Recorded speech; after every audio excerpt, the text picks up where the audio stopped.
Bom, nós estamos aqui agora na nossa sala de entrevista com a Josiane, ela que vai contar hoje no programa a sua história de superação, de mudança de vida depois de tanto sofrimento vivido.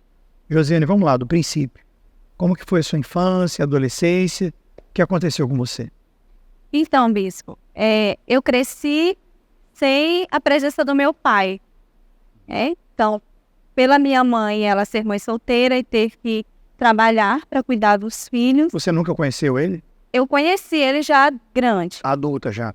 Mas na sua infância, ele não foi presente? Ele não foi muito presente na minha infância. Então, eu sentia aquela falta, né? Mas o que falaram para você? Você foi crescendo, aí sem o pai. O que a sua mãe me disse? Então, eu queria muito conhecer o meu pai. E ela, por muita insistência minha, com mais ou menos os 5 anos de idade, ela me levou para conhecê-lo. Só que, como eu não tive muito aquele retorno, né, aquela presença dele, aquela presença paterna, eu acabei ficando frustrada. Eu sentia uma certa carência, eu ficava triste quando eu estava na escola, que tinha uma reunião de pais, aí eu não tinha um pai. E quando era dia dos pais? Quando era dia dos pais, não estava muito presente. Tinha uma reunião de escola, minha mãe não podia ir porque estava trabalhando, então era como se eu estivesse sempre sozinha. Isso me fez mal na infância? E isso acabou me fazendo mal, né? Eu cresci uma adolescente muito carente. Quando foi com 12 anos de idade, eu sofri um abuso sexual por conta de um vizinho, né? Uma pessoa que era bem próxima da gente. E a partir daí, assim, virou tudo de ponta cabeça. A partir desse abuso.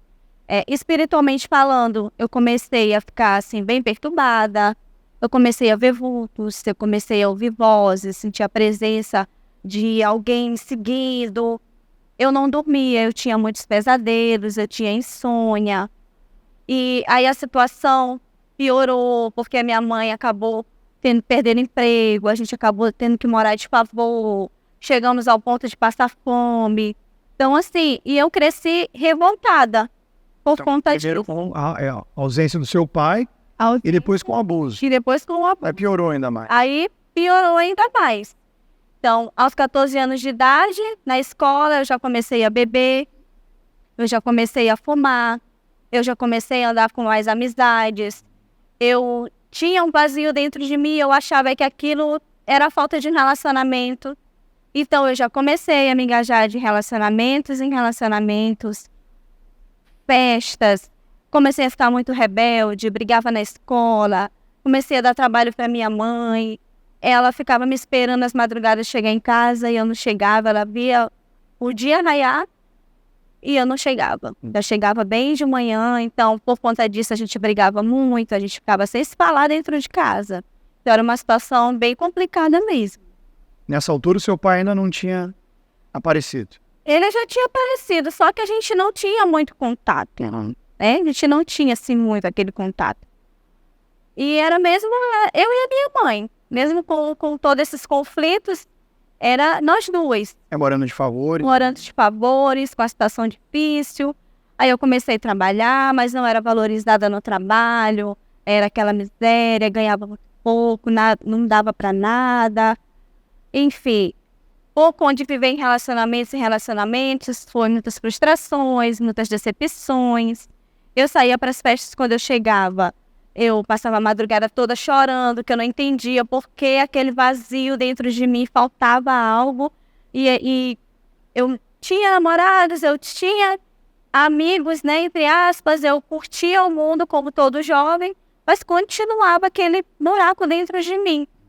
Então, eu engajei num relacionamento achando que ia dar certo daquela vez, e aí, de repente, eu comecei a descobrir novamente traições, comecei a descobrir coisas que ele fazia, coisas erradas, começou a se envolver com drogas, e eu achei assim, não, eu acho que não tem mais jeito pra mim.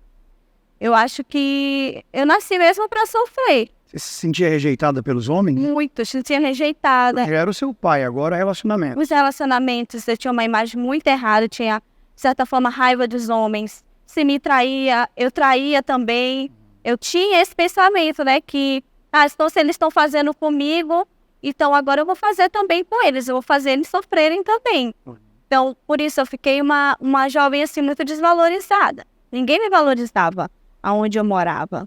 Eu era vergonha para minha família, para minha mãe, para o irmão. Eu tenho um irmão que é homem, então eu creio que para o homem, né, ouvir certas coisas, né, dos amigos dali de onde ele mora. Então eu fui a vergonha da minha casa. Esse último relacionamento, você falou que ele começou até, usava drogas, isso? Isso, ele usava drogas, ele vivia em festas, me deixava sozinha.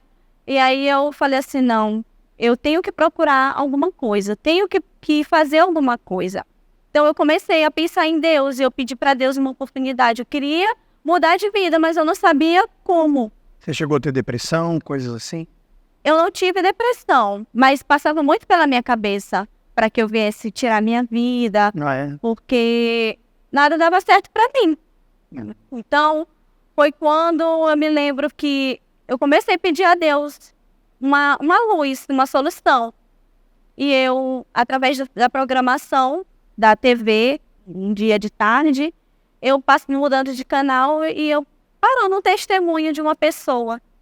Ela estava falando tudo aquilo que eu estava vivendo. E aquilo me chamou muita atenção, aquele testemunho. E aí uma voz falou assim para mim, se teve jeito para ela, então tem jeito para você também. Então eu comecei a assistir mais a programação.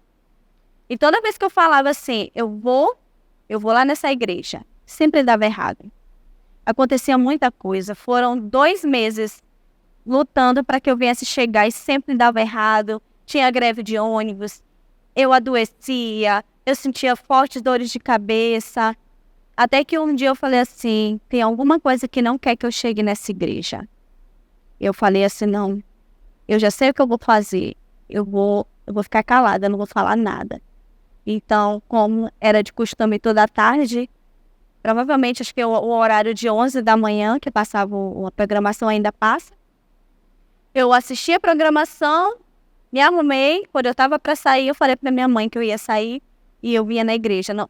Antes eu falava que eu ia, não dava certo, então eu não falei nada. Esse dia você não falou para onde Não falei para onde ia, não falei para ninguém. Eu nem pronunciei que eu vinha na igreja. E aí eu me arrumei e vim. Então eu cheguei bem cedinho, era 1h30 para a reunião de 3 horas da tarde. Você vem aqui no Canto da Fabril? Aqui no Canto da Fabril, para a reunião das 3 horas da tarde. E aí quando eu cheguei, assisti a reunião, passei mal.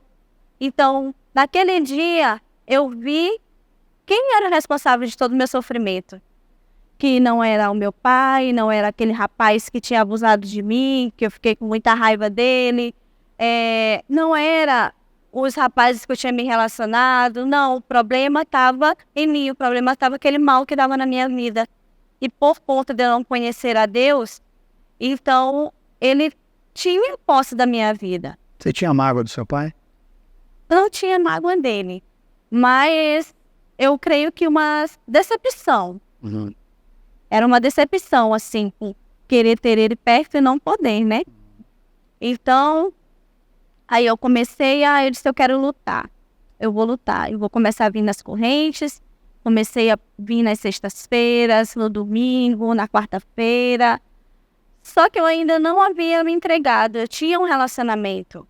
E aquele relacionamento e algumas amizades ainda no mundo me seguravam. Eu tinha vergonha de dizer que eu estava vindo para a Igreja Universal. E as pessoas perguntavam, você está indo lá naquela igreja? Eu falei, não, eu estou só visitando. Eu sempre desconversava, né, por conta de coisas que a gente ouvia. E eu tinha vergonha. E foi então que uma quarta-feira, primeira quarta-feira à tarde que eu assisti, o pastor estava pregando e ele falou assim, a respeito de pessoas que estavam vivendo de capa. Você ainda não assumiu a sua fé. E Jesus falou que se você negar ele diante dos homens, ele vai negar você diante do Pai.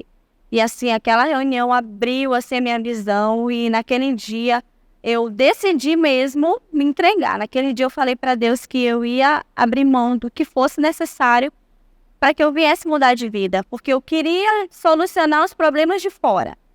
Eu queria solucionar problemas de relacionamento, eu queria solucionar o problema dentro da minha casa, com a minha mãe, problemas financeiros. Mas aí eu entendi que o principal era dentro. Que Jesus, ele não me chamou para me resolver um problema, foi porque ele me queria para ele.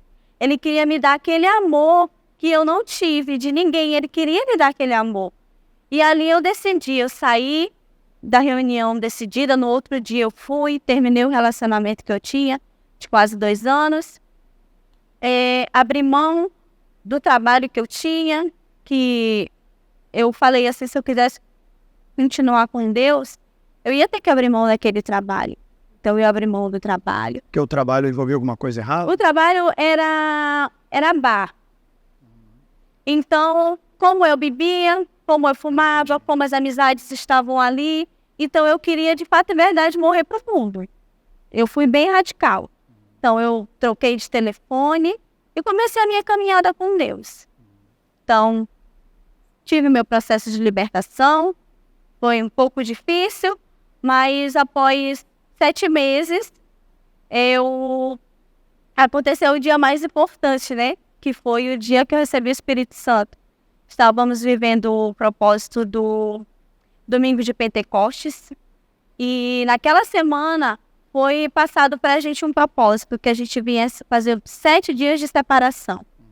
E eu vivi aquela semana, eu falei, nesse dia eu vou ser batizada com o Espírito Santo. Então, eu me separei, eu me consagrei, eu orei, eu jejuei, e quando foi no domingo, eu vim preparada. Quando eu fui à frente do altar, que o pastor falou assim, agora os pastores vão passar no meio do povo e vão determinar que eles recebam o Espírito Santo. E a gente teve ali, né, muitas mãos ali passando, mas teve uma hora que falei, meu Deus, eu tô aqui, agora Foi a mão de Deus. Tudo que eu tinha que fazer, agora eu pro Senhor. E quando veio a mão abençoada, a mão de Deus, o Espírito Santo desceu. Então, daquele dia em diante, ali veio uma alegria, ali veio uma certeza que eu não estava mais sozinha, que Deus era comigo, que eu não precisava mais ficar mendigando o amor de ninguém. Que eu tinha o amor maior, que era o amor de Deus. Então, depois que você renunciou, sacrificou, abriu mão das coisas erradas, se entregou para Deus, aí ele desceu sobre você, aí mudou dentro de você. Aí mudou dentro. Desse dia para frente, o que mudou realmente e quem é hoje a Josiane? Então, bispo, eu deixei de ser uma mulher complexada, uma mulher desvalorizada. Aquele vazio, ele sumiu, eu não precisei mais de nada do mundo, para que eu viesse tentar preencher algo. Eu me tornei uma pessoa completa. Eu agora posso dizer que eu tenho um pai. Hoje eu me dou bem com meu pai. Eu visito ele, a gente conversa, a gente não tem nenhum ressentimento dele mais? Nenhum ressentimento. Mas independentemente se eu tivesse ele perto ou não, eu tenho Deus, eu tenho o Espírito Santo dentro de mim que me completa. Então hoje eu sou feliz, eu sou livre de todos esses vícios. Eu me dou bem com a minha mãe, a gente não tem briga, a gente é super amigas. Então, depois daquele dia, veio o desejo de levar para as pessoas aquilo que eu tenho, aquilo que eu recebi, aquele amor que Deus ele me deu. Então, eu me coloquei à disposição dele para servi-lo, né? E ele é uma honra servi-lo, ele me honrou. Então, hoje a gente está como obreira, está servindo, ganhando almas. Também faço parte do Grupo Caleb. Então, dando para as pessoas aquilo que eu recebi. O que você diria para moças que estão crescendo assim, sem a presença de um pai ou da mãe, e aí às vezes tem raiva, tem uns que têm ódio, outros mágoa, ou estão sofrendo com a ausência de um pai. Você passou por isso e conseguiu hoje superar tudo isso. O que você diria para quem não consegue superar e tem esses sentimentos ruins e às vezes não sabe nem como lidar? O que fazer? Então, o que você deve fazer é se entregar para Deus. Porque Ele é o nosso Pai. Ele cuida da gente como ninguém. Então, se você se entregar, se você buscar, Ele vai preencher esse vazio, essa falta que a gente sente de uma pessoa. Porque Deus, ele é tudo. O Espírito Santo, ele é tudo pra gente. Então, quando ele desce sobre a nossa vida, a gente gosta de ter pessoas do nosso lado, pessoa que a gente ama, mas ele nos completa, ele supre tudo. Então ele tira essa mágoa, ele tira todo o ódio e ele leva a gente a amar as pessoas, independentemente daquilo que elas têm para dar pra gente ou não. Então hoje você está bem, está em paz, Senhor, passado superado. vai superado. Amém. Se você está acompanhando o programa e também está assim, você sentiu e sente a dor da rejeição, do abandono, você sofreu um abuso como ela sofreu no passado e não sabe como lidar com um sentimento de raiva, de ódio, de abandono, de tristeza. E o único pensamento que você tem na cabeça é: não tem jeito para mim, eu nasci para sofrer, e às vezes pensa até em tirar a sua vida. Não faça isso. Nós estamos mostrando aqui no programa que tem uma solução. A solução é você se entregar para Deus. Se você quiser a nossa ajuda, você também pode fazer o que ela fez.